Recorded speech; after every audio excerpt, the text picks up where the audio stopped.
नमस्कार। बन्नों की रसोई में आपका स्वागत है। आज हम बनाने जा रहे हैं गोंद का लड्डू। वैसे तो गोंद के लड्डू आप सभी ने खाए होंगे, लेकिन आज यह लड्डू मैं इतने अच्छे तरीके से और एक नए तरीके से बताने जा रही हूँ जिसको कि बार बार खाने का मन करेगा। तो फिर देर किस बात की, चलिए बनाना शुरू करते हैं गोंद के लड्डू। गोंद का लड्डू बनाने के लिए हमने यहाँ पर एक बाउल में आटा ले लिया है। मात्रा में लगभग 150 ग्राम शुद्ध देशी घी, लगभग 150 ग्राम, 200 ग्राम गुड़, 50 ग्राम गोंद, ड्राई फ्रूट्स कुछ कटे हुए, ग्रेटेड किया हुआ सूखा नारियल, इलायची पाउडर और थोड़ा सा दूध। गोंद का लड्डू बनाने के लिए सबसे पहले बाउल में हम आटा ले लेते हैं और इसमें 3 टेबल स्पून घी डाल देते हैं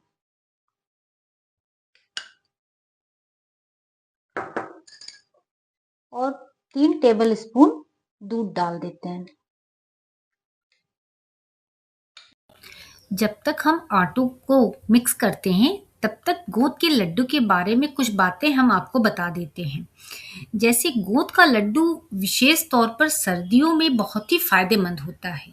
शरीर को ये गर्माहट देता है, ऊर्जावान बनाता है, रोग प्रतिरोधक की क्षमता बहुत ज्यादा इसमें होती है। आटा हमारा मिक्स हो गया, अब हम इसको एक किनारे पर रख देते हैं। गैस पर कढ़ाई रख देते हैं और उसमें बचे हुए इन घी को डाल देते हैं। घी को हल्का गर्म होने देते हैं। जब तक घी गर्म हो रहा है कुछ बातें और आपको बता देते हैं। और जानते हैं, विशेषकर यह जो है जो प्रेग्नेंट महिलाएं होती हैं या जिनको अभी बेबी बॉर्न हुआ है, उन महिलाओं के लिए तो बहुत ही पौष्टिक होता है।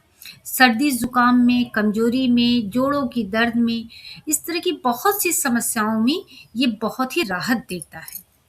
इसलिए इसका जो सेवन प्रतिदिन एक सीमित मात्रा में ही करना चाहिए।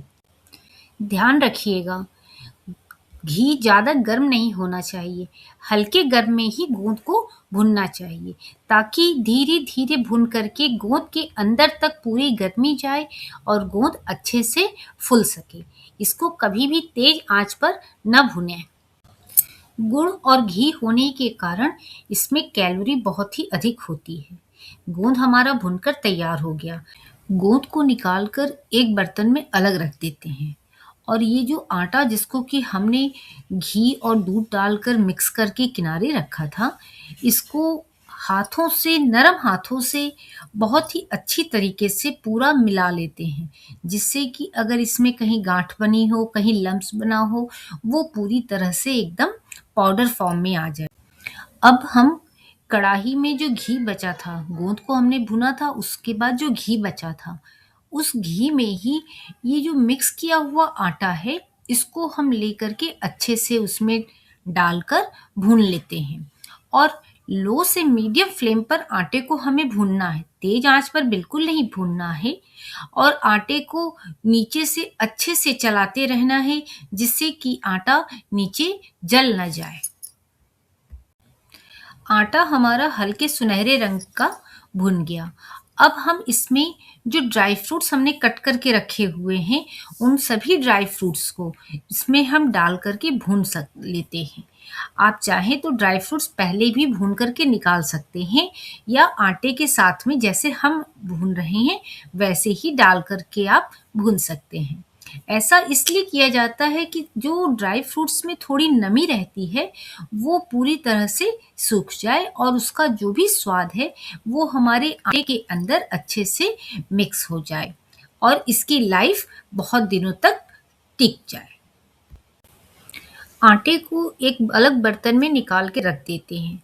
अब एक कढ़ाई में गुड़ लेकर के उसको हम मेल्ट करते हैं। गुड़ की चाशनी नहीं बनानी है, इस गुड़ को केवल हमें पिघलाना है ताकि गुड़ के अंदर अगर कोई गंदगी हो, कोई भी कंकड़ हो या कुछ भी गंदगी हो तो वो हम आराम से छान करके निकाल सकते हैं।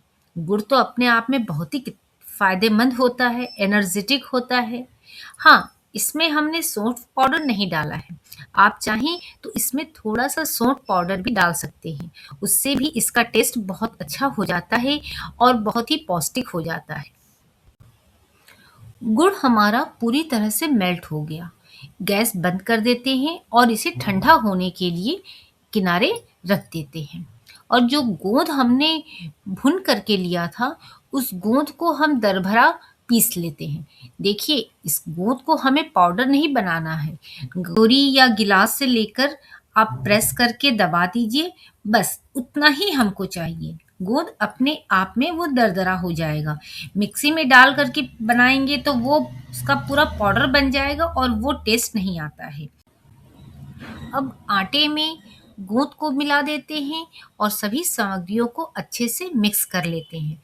और ये जो गुड़ को हमने पिघला करके रखा है, उसको डाल करके उसका एक नरम मिश्रण तैयार कर लेते हैं। सभी चीज़ों को अच्छे से मिक्स कर देते हैं और एक जब नरम मिश्रण हमारा बनकर तैयार हो जाता है, तो उसकी छोटे-छोटे बॉल्स बना करके लड्डू का शेप दे देते हैं और ये हमारे गोंद के लड्डू तैयार हो जाते हैं।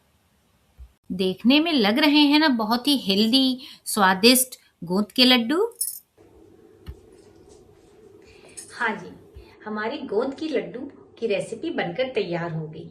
अब आप इसे पूरे परिवार के साथ खाइए और एंजॉय करिए और ठंडक से बचाइए। आपको हमारी यह रेसिपी कैसी लगी, अपने कमेंट्स हमें जरूर बताइए और हमारे इस चैनल को लाइक करिए, शेयर करिए, सब्सक्राइब करिए, पर घंटी बजाना मत भूलिए। धन्यवाद।